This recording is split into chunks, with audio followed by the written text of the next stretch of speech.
Nu sitter vi i du voyages när Marla men hippie-bobblene, hair-bobblene. Og her akkurat vi min tidsen av Ødlund, Leikarnon, og i bilen så hatt så to. Og du er som sagt leikstjåre, Elina Rekva. Må det være.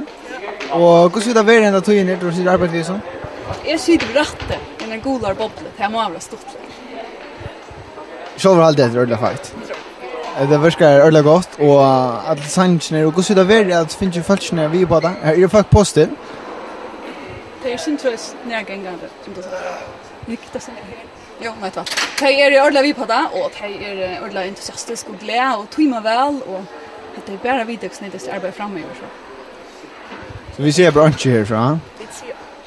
Ja, det virker veldig spennende, og folk virker spent, og jeg har ikke vært noen sånne vending for meg. Det virker som stemninger som folk trives veldig vel i, og hvordan trives du med disse folkene? Er det fitt arbeid vi og arbeid sånn? Det er veldig fitt, vi arbeid sånn. Og faktisk så blir man ordentlig unger over samfunnet.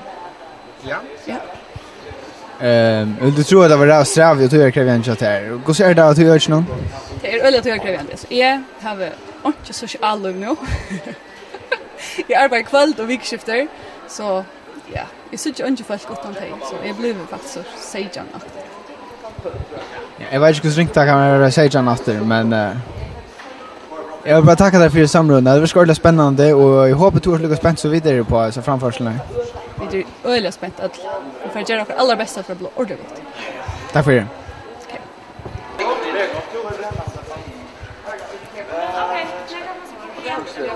Ska vi inte ha ballar? Nej, nej. Men jag är väl lägga kväll på sol, alltså för kväll.